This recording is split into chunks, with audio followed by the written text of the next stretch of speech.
Hey there, I'm Lily, and tonight, this would normally be where I'd be doing the top 10 cards for Commander Cube from Commander 2019, but what I've decided to do is restructure it a little bit, where instead of it just being kind of a list of like my top 10 and some honorable mentions, I'm going to be doing more of a general review of sets going forward, where I'm going to be talking about the mechanics and the underlying archetypes, and yeah, I will have like my top cards for that set. May not be limited to 10 or up, like brought to 10, but I mean it is for this one, but it's gonna be a bit more freeform in talking about what I need to talk about rather than just some weird constraint that I gave to myself. And it's gonna be much more talking about the philosophy and the theory behind my choices rather than like the choices themselves. And if you want to look for specific cards, that's what I'm going to do, going backwards instead of just doing new, like past sets. I think I'm going to be doing videos more talking about like, here's what to look about, like if you want to add like an archetype to your cube, like if you want to make like equipment a good solid something in your cube, here's things to look out, here's some good cards for it, here's some budget options and non-budget options and things like that, and having that kind of be the focus of those if you want like specific card recommendations. But for these sets, kind of being more as kind of breaking it down and like here's my analysis and kind of choosing what I'm going to take from the cube. While the other ones going forward, I will be conscious of price on them. These it will not be as much of an issue because it's more theoretical rather than like practical. Whereas like when you're adding an equipment package to your cube, yeah, price matters, but this is more about the evaluation than the actual practicality, if that makes sense. So this is Commander 2019. It's this year's Commander release, so it actually has a lot of goodies.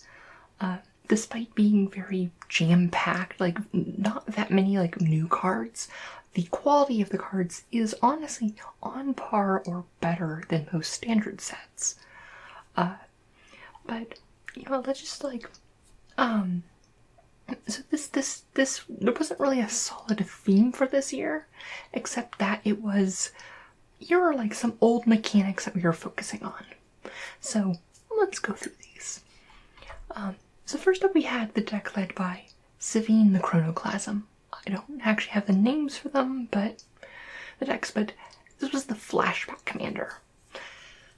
And Savine himself isn't honestly a great Commander Cube card, just because his main part of his deck is whenever you cast your first instant or sorcery card from your graveyard each turn, copy that spell, choose new copy targets for the copy, and he is kind of a parasitic commander, where, if you're not familiar with that term within the context of Magic, where a parasitic mechanic is one that requires other things to be present to work at all, whether more of itself or others. Like things like energy is a very parasitic mechanic, because energy is useless without things that both generate it and use it. And Savine is one of those things where Savine does nothing if you don't have flashback spells or ways to otherwise cast cards from your graveyard. And yeah, there are a fair few of them in Magic, but it isn't one of those archetypes that is so widely used they can just put him into a I'm gonna just shove him into a Commander Cube, because Commander Cubes are big and you need like in a normal cube, yeah, you could probably like, if you wanted to dedicate a archetype to flashback, makes sense, but depending on the size of your Commander Cube, where a small Commander Cube is 1,000 cards, you just can't fit these like very tightly knit archetypes that Savine wants. As in my past videos, I'm going to be ignoring the inclusion of packages, or what I call in my cube tales and poems, because they're not widespread and I'm really the only person I know who does them. But that's how I deal and get commanders like this into my cube. But I'm not talking about that. I'm going to ignore the existence of those for the most part. So Savine the Chronoclasm is probably not. And likewise, a lot of the cards that you're going to be going with that synergize with his kind of thing, things like Burning Vengeance, where it's an enchantment that says, hey, whenever you cast a spell from your graveyard, you get to shock something. And while that's cool and it's very good, you can't put that in a commander cube very easily, because any player, isn't going to reach critical mass of flashback cards, just due to the nature of limited, that to really make this card work. It's a build around, but without the density of a very tightly knit, limited environment to support it, where, one easy thing to think about it is that, would this card be good in Chaos Draft? And if no, it probably isn't good in Commander Cube. And Burning Vengeance is one of those things. But that doesn't say that the flashback cards themselves are bad. Flashback itself is a great mechanic. You just can't have the things that rely on them. It's not like Faithless Looting isn't played in any... Obviously, it's a bad mechanic. Faithless Looting isn't played in any formats because it's too restrictive, because you don't want to have to build around the flashback payoffs. But you don't need to, because it's just a very powerful mechanic. Casting a spell twice, or being able to mill it or discard it and flash it back, is very powerful. Same things with things like Think Twice. Obviously you probably want some sort of spell slinger deck, but it is still very good. And that kind of gets into what really this deck is at its source, is really not so much a flashback deck, but it is a Jeskai Spellslinger deck. Alesha the Infinite, many people comment, is a better face commander for this deck, who she lets you look at the top card of your library and cast it if it's a non-creature spell, and gives it flash, which is great and amazing, and that is something that absolutely does work in Commander Cube, because getting non-creature spells is a lot less restrictive, while still a tight theme, than specifically I want flashback and aftermath cards. So while there's a few cards that specifically talk about flashback, overall the deck itself is perfectly viable. It has a lot of neat things for Commander Cube, especially if you want to kind of get that base of a Spellslinger type deck going. The next deck is the Populate deck with Jired Conclave Exile.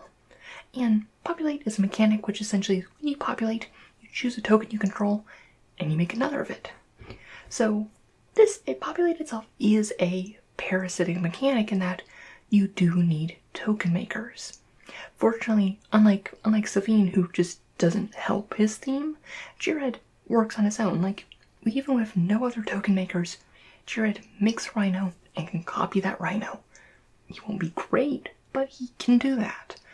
And the thing is also tokens are very common, and honestly you'd be hard pressed to make a cube that doesn't use a lot of tokens, because that's the way you go wide in Commander. You're not going to play that out with actual creatures. You're not playing White Weenie in Commander. You're making lots of tokens to go wide and getting engines to create lots of tokens, and Populate is a great mechanic for that.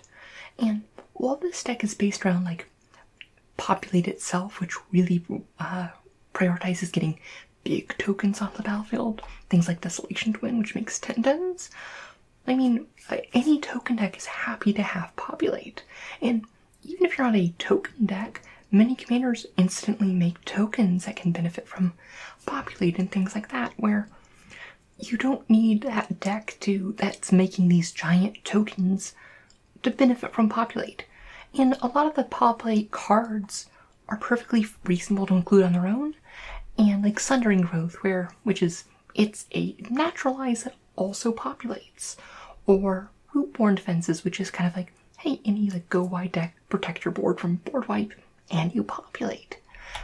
Growing Ranks, which is just at the beginning of your upkeep, you populate, where even in a small token deck, it kind of wants that kind of effect, just as kind of this okay, it's incremental thing. And Commander Cube, yes, the turns are very swingy, but not as swingy as Commander, and these regular effects are still useful. And also just token strategies I think are a bit better in Commander Cube than like Commander itself, just because Commander Cube games are won and lost in the combat phase, and having that board presence generation is very good. And at the end of the day, Populate isn't really a build around itself. It is a support mechanic to token decks. And token decks are one of the easiest things to include in your cube. So it's just very good. The next deck is the Morph one. And Kadena cares about you get to morph one thing to free, and whenever you morph something you get to draw a card. And while Kadena's better than Savine, she suffers from a lot of the same problems that a dedicated morph deck, like the flashback deck, that just a dedicated morph deck is very hard to put together in Commander Cube. Just because, there are really good morphs that are great to play if you're not playing a morph deck. Hooded Hydra is perfectly reasonable play if you're any sort of big green or ramp deck, or it's just a general good creature, because let's be honest, in Commander Cube, oftentimes you do just need some good stuff creatures.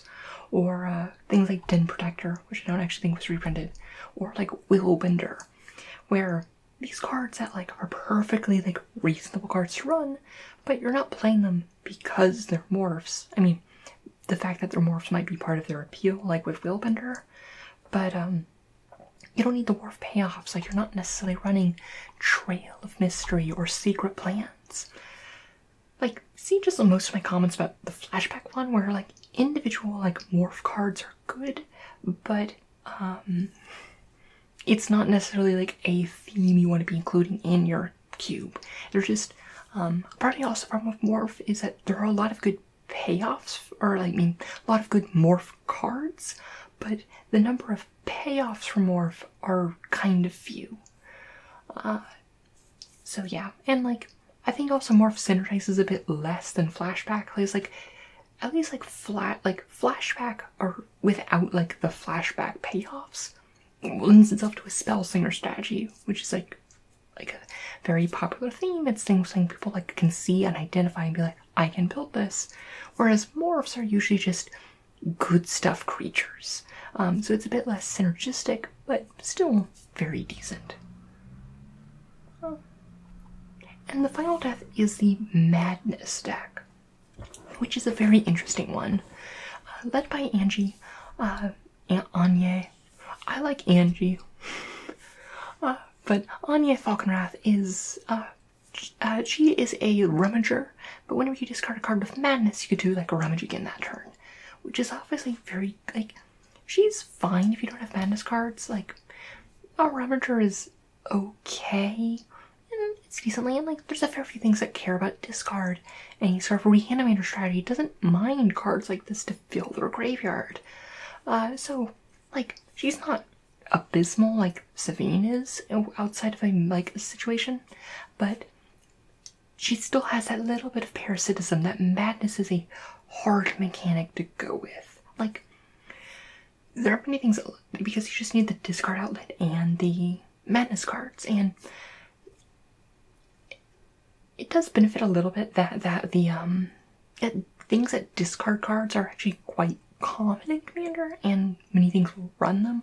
Things like wheel effects and the like. But at the same time, the Madness cards are usually just terrible if you don't have them. Things like Dark Withering, which is with Madness, it is 1 mana Doomblade, which is sweet, but if you don't have those Madness enablers, it is a 6 mana Doomblade. And you don't want to run that at all.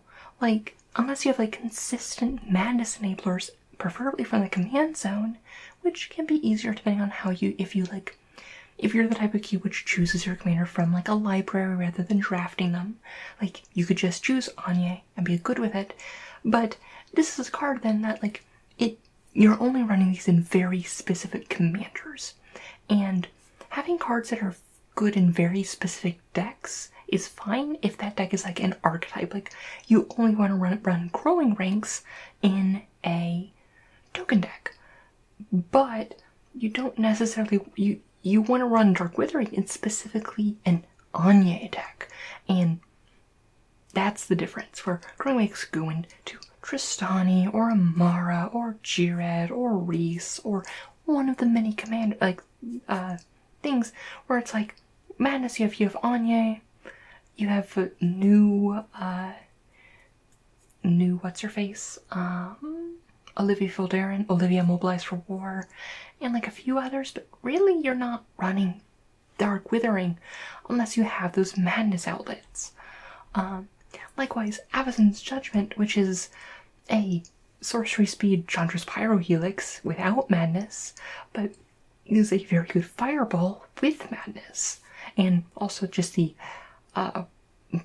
madness outlet lets it be like an instant speed fireball and things like that, where without madness, you're not running this card. Granted, there are some like discard payoffs that can still work. Like, I don't mind Faith the Devoted, which cares about cycling or any general discard. I don't think it's a great card, but cards similar to this, where it's like, this checks and it works in many different decks and is kind of a payoff for madness. It works, but like, Faith the Devoted just isn't quite there, in my opinion. But, yeah.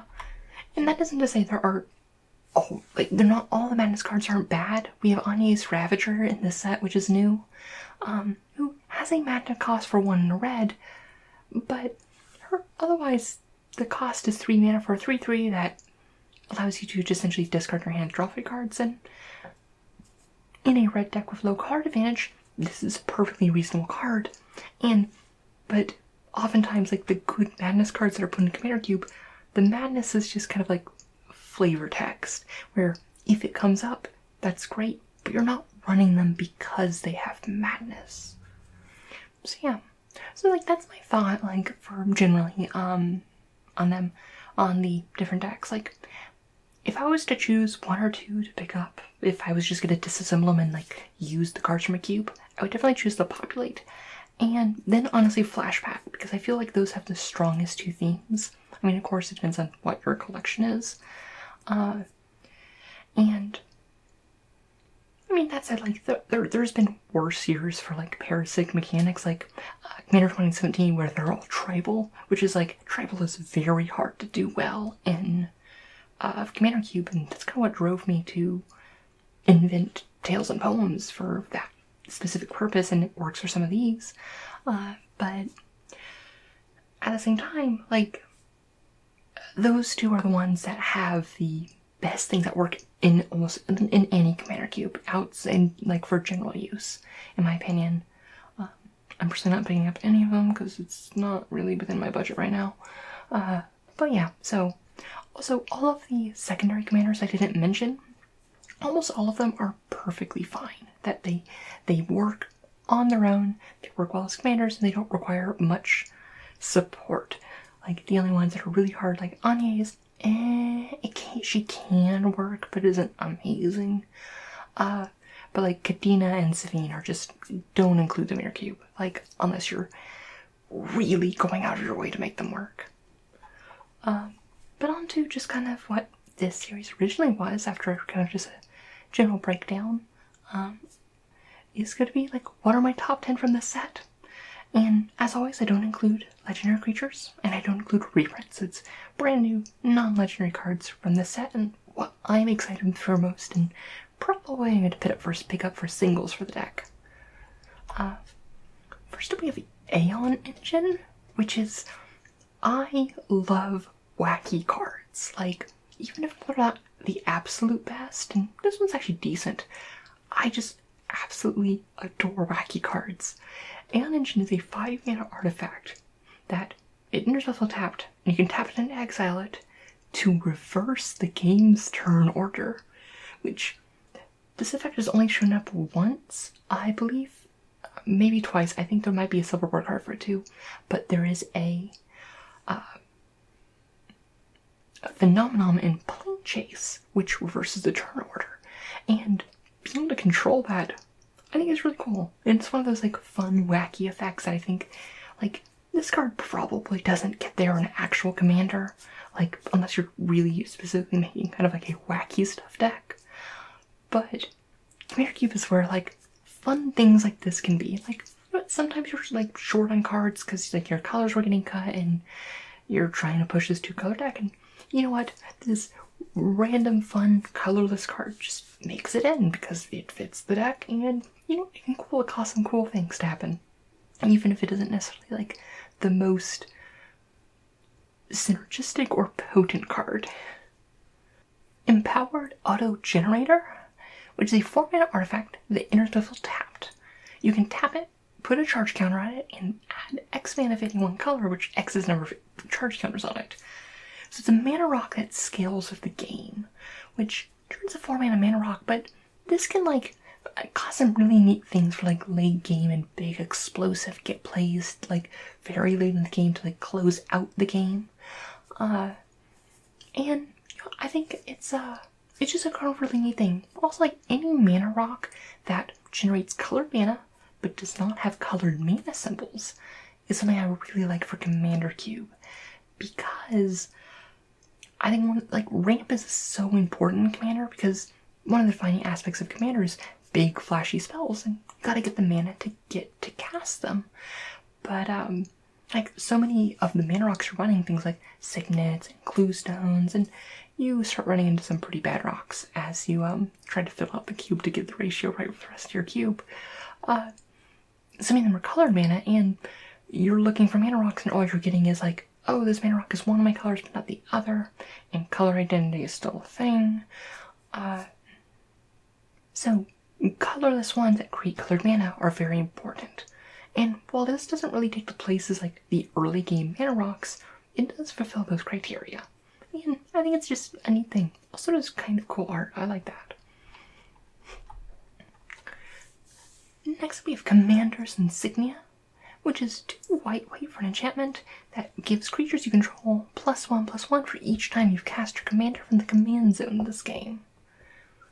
Like, it's pretty low just because we've seen anthems are nothing new to the game. They're quite common, but I think this is just like a neat version of that effect, where I do like things like for Commander Cube, and this is really the only format you get it, that specifically interact with the rules of Commander, and things like casting your commander from the command zone is exactly like that.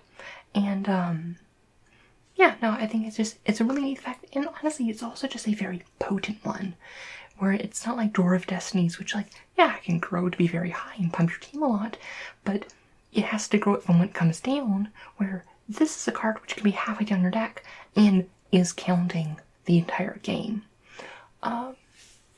So, yeah, that's why. Oran Frostfang, which is 3 green for a 2/6 that gives all your attacking creatures Death Touch, and whenever a creature you control does combat damage to a player, draw a card. Like I said,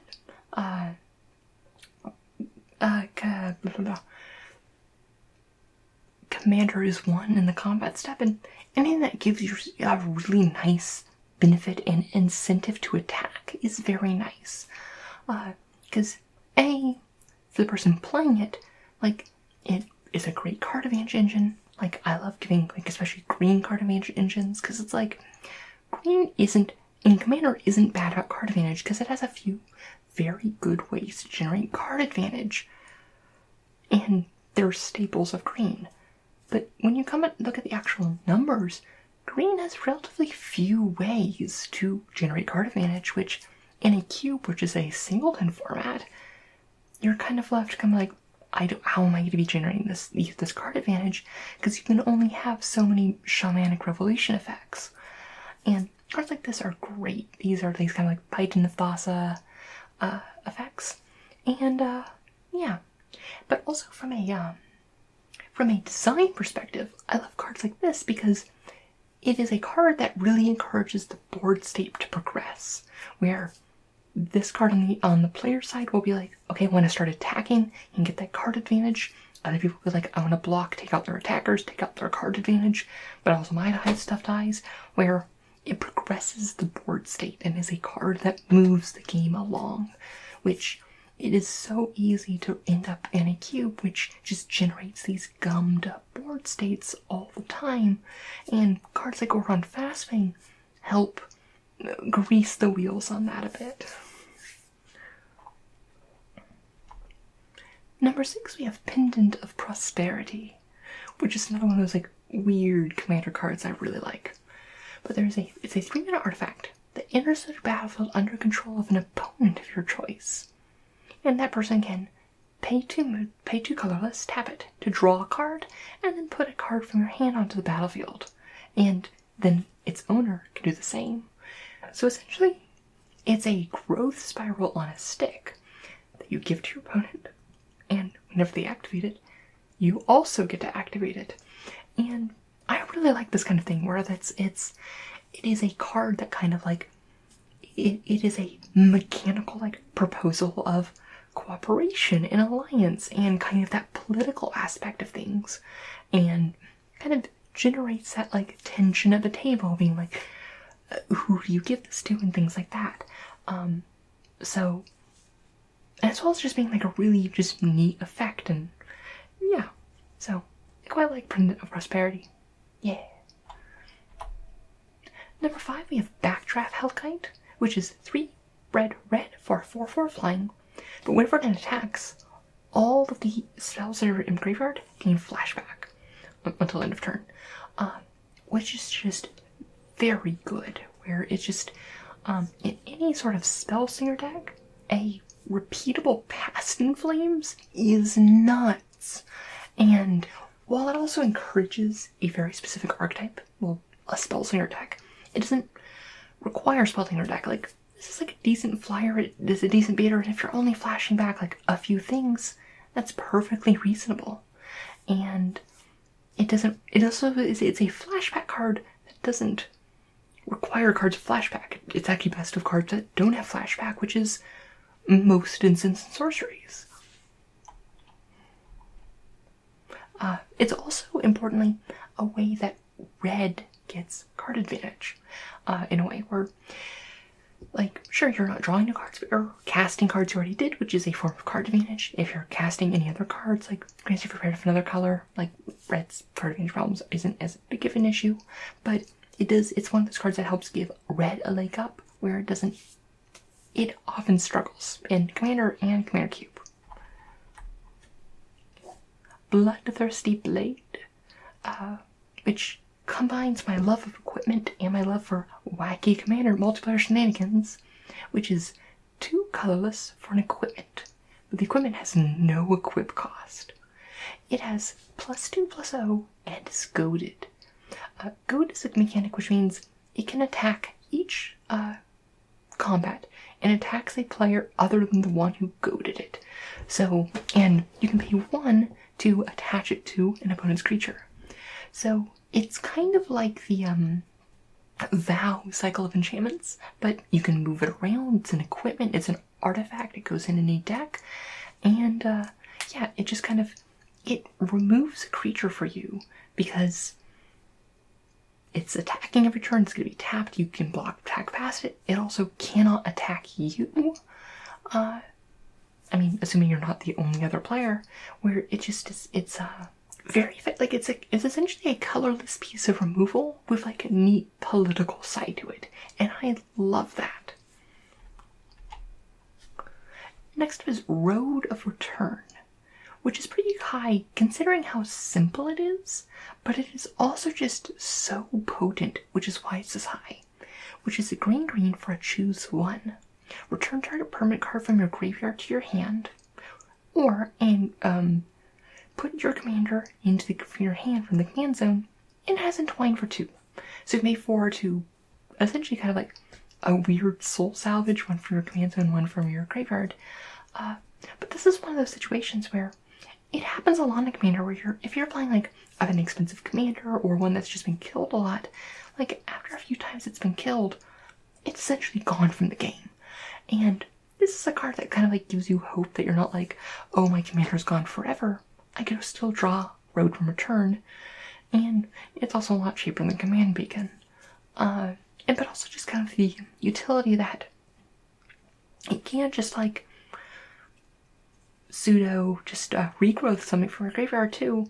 It's just added value, and the fact that you can do both for pretty cheap just makes it just an extremely neat green effect. And returning a commander from your hand to your hand from the command zone is a very famous commander effect with Command Beacon, but has only been done one time. So yeah, I just think it's a really neat effect. Next up, I think, is one of the most powerful non-legendary cards from the set, and that is Dockside Extortionist, which is 1 in a red for 1/2. That when it enters the battlefield, you create X tokens, where X is the number of artifacts and enchantments your opponents control. So it's gonna turn to, like, maybe I'll get 1 or 2 treasures, but this is mostly great on, like, later turns where, like, you get to slam this, like, turn 6 or something and just get an explosion of extra mana to have a really explosive turn. And especially, and then combine that with any sort of reanimation or blink, and you're doing really well for yourself and just getting a lot of mana and create these really cool explosive turns. And red's been getting a little bit more ramp, but this is like a very good way for red to ramp in a way that we are only now really seeing them kind of trying to push this like temporary red ramp, which is really neat. Yeah. Also, he's just a good little goblin fellow with his little glasses. He's so cute. And finally, for number 1, for personal reasons, and also because I actually think that it is, I think, one of the best cards from the set to include for a Commander Cube, we have Song of the World Soul. And not just because Celestia is Bestia. So, Song of the World Soul is 4 white for an enchantment. Whenever you cast a spell, populate. In many ways, I feel that the defining cards of Commander Cube, in my opinion, are built around enchantments. Because depending on how, like, because every Commander Cube does their commanders, their legendary features differently, and really what you're looking for early on in the packs is finding something that, like, looks maybe a little bit impractical, but seeing it and being like, I want to build my deck around this. And Song of the World Soul is one of those cards where this is a card you open and be like, I want to make a token deck, and I want to make a really, like, because this is the potential for some really cool, explosive turns that are getting a lot of stuff happening. And with it, a card that you really, it's, for me, you go into Commander Cube not necessarily looking, you go into Commander Cube looking to play Commander, and you're looking to do something cool, and hopefully win with that cool thing. And this is one of those things that enables some really interesting things. I see Commander Cube as kind of this sandbox for the Magic rules, where, yes, it is a game at the end of the day, you're trying to win and all that, but at the same time, you're also just trying to experimenting. It's a kind of freeing where you have a limited card pool based on what you get, but you're going to cobble together some engine that you probably wouldn't otherwise, and see how they interact with everyone else's cobbled together engines. And this is one of those keystone engine pieces that really makes you want to build around it. And I'm also, yes, I am biased because I love token strategies, but I mean, in terms of like cards that I would see in the pack and be like, I want to do this, this is the one that does it for me. I think one of the best for over any of the other new cards in the set that isn't a commander. So yeah, and that's kind of like my reasoning behind it, where like we didn't really get like most of the other like new cards that were very powerful were just very good, but they didn't really push you towards one strategy. Like, this is just a, like, the backdraft Hellkite, which is like, yes, this is a very effective piece for maybe a Spellslinger deck, but it doesn't have to be. Or like the Goblin, where it's just like, this is just a very effective red card. And yeah, you might pick them up early on and be excited about it, but it doesn't really make you want to build a deck. And also, Song of the World Soul is one of those pieces that creates these explosive turns. And yes, like, Dockside Extortionist will also create explosive turns, but you won't be remembering necessarily the Dockside Extortionist. You're going to be remembering what you were able to cast with that Dockside Extortionist. Song of the World Soul lets you, it is one of those cards where you remember, like, yeah, I had this enchantment that just let me start going off, like, everything I cast. Like, I cast this, and the next turn, I was able to chain, like, 5 things in a row and, like, quadruple the power on my board and things like that. And yeah, so that's my place for it. And that's kind of been my review for Commander 2019. Let me know, what do you think of this new format? Trying to be a bit more organic about it, where talking about the topics instead of just being like, yes, this card I like because X, Y, and Z, and more the general philosophy I take behind making, designing my cube, and how I kind of feel like is good designing for yours if you ever choose to make them. Also, one of these days, hopefully, maybe I'll just actually sit down and write it for this one. I want to also have written versions of these videos, just because I want to dip my toes in doing some article writing. But I need to figure out some of the logistics and where I'm going to publish them and things like that.